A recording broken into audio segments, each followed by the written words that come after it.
Hi ಎಲ್ರಿಗೂ ನಮಸ್ಕಾರ. Welcome back to channel. ಇವತ್ತಿನ ಲಾಗ್ಗೆ ನಿಮಗೆಲ್ಲ ಸ್ವಾಗತ. ನಮ್ಮ ಸಿರ್ಸಿಯಲ್ಲಿ ಅತಿ ದೊಡ್ಡ ಜನಸಂದಣಿ ಸೇರೋ ಗಣೇಶ ವಿಸರ್ಜನೆ ಅಂದರೆ ನಮ್ಮ ಮರಾಠಿ ಕೊಪ್ಪದಾಗಿರುತ್ತೆ. ಗಣೇಶ ವಿಸರ್ಜನೆಗೆ ಲಕ್ಷಾಂತರ ಜನರು ಸೇರ್ತಾರೆ. ನಮ್ಮ ಉತ್ತರ ಕನ್ನಡದಲ್ಲಿ ಹೈಯೆಸ್ಟು ಅಂದರೂ ತಪ್ಪಾಗಲಾರ್ದು. ಇವಾಗ ಬನ್ನಿ, 4 ಗಂಟೆಯಿಂದ ಸ್ಟಾರ್ಟ್ ಆಗಿದೆ ಆಲ್ರೆಡಿ ಮೆರವಣಿಗೆ. ಮರಾಠಿ ಕೊಪ್ಪದ ಸ್ಟಾರ್ಟಿಂಗಿಂದ ಈ ಮೆರವಣಿಗೆ ಹೊರಡುತ್ತೆ. ಪ್ರತಿ ಮನೆಯಲ್ಲೂ ಹಣ್ಕಾಯಿ ಮಾಡಿಸೋದು, ಅವ್ರ ಮನೆ ಎದುರುಗಡೆ ಬಂದ ತಕ್ಷಣ ಹಣ್ಕಾಯಿ ಪಟಾಕಿ ಹೊಡೆಯೋದು, ಈ ಥರ ಎಲ್ಲ ಸೆಲೆಬ್ರೇಷನ್ ಇರುತ್ತೆ. ಇವಾಗ ಸುಮಾರು 5:30 ಆಗಿದೆ. ಈ ಮೆರವಣಿಗೆಯಲ್ಲಿ ಫಸ್ಟಿಗೆ ಎಷ್ಟು ಜನ ಇದ್ರು, ಕೊನೆಯಲ್ಲಿ ಎಷ್ಟು ಕ್ರೌಡ್ ಸೇರಿದ್ರು, ಏನೆಲ್ಲ ಸ್ಪೆಷಲ್ ಇತ್ತು ಅಂತೆಲ್ಲ ಈ ಲಾಗಲ್ಲಿ ನೋಡ್ತಾ ಹೋಗೋಣ. ಈ ವರ್ಷನೂ ಈ ಮೆರವಣಿಗೆ ಗ್ರ್ಯಾಂಡ್ ಆಗೇ ಇರುತ್ತೆ. ಈ ವರ್ಷ 50ನೇ ವರ್ಷ ಆಗಿರೋದಕ್ಕೆ ಇನ್ನೊಂದಷ್ಟು ಅದ್ಧೂರಿಯಾಗಿ ಮೆರವಣಿಗೆನ ನೋಡ್ಬೋದು.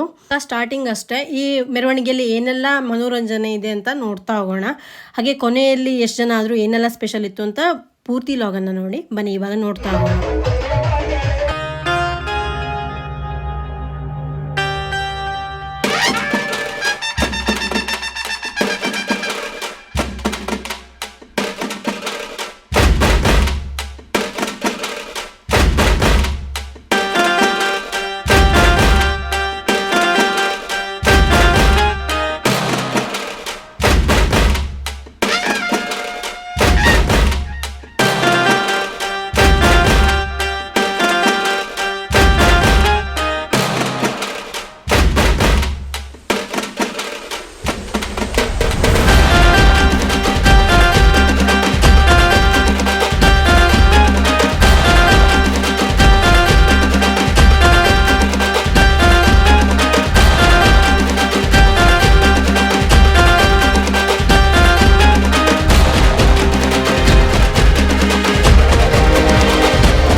ಸ್ಟಾರ್ಟಿಂಗಲ್ಲಿ ಮೆರವಣಿಗೆ ಹೇಗಿತ್ತು ಅಂತ. ಇವಾಗ ಹೈಯೆಸ್ಟ್ ಕ್ರೌಡ್ ಆಗಿರೋ ಜಾಗ ನೋಡಿ, ಇಲ್ಲಿ ಲಕ್ಷಾಂತರ ಜನರು ಸೇರಿದ್ದಾರೆ. ಇದು ಮರಾಠಿ ಕೊಪ್ಪ ಕ್ರಾಸು ಇರೋದ್ರಿಂದ, ಸಾಂಗ್ ಇರೋದ್ರಿಂದ ಕಾಪಿರೈಟ್ ಬರುತ್ತೆ ಅಂತ ನಾನು ಬೇರೆ ಸಾಂಗ್ ಹಾಕ್ತೀನಿ, ನೋಡ್ತೀನಿ.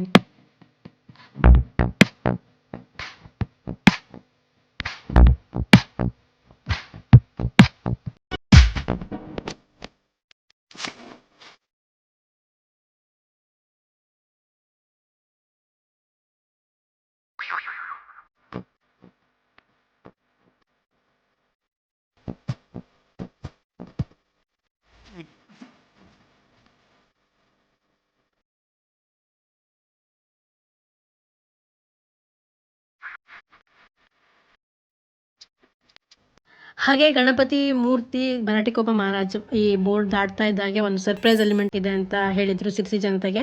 ಅದೇನಂತ ನೋಡ್ಕೊಂಡು ಬರೋಣ ಬನ್ನಿ.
ನೋಡಿದ್ರಲ್ಲ ನಮ್ಮ ಸಿರ್ಸಿಯ ಅತಿ ದೊಡ್ಡ ಗಣಪತಿ ವಿಸರ್ಜನೆ ಆದ ಮರಾಠಿ ಕೊಪ್ಪ ಗಣಪತಿ ವಿಸರ್ಜನೆಯ ಮೆರವಣಿಗೆ ಹೇಗಿತ್ತಂತ.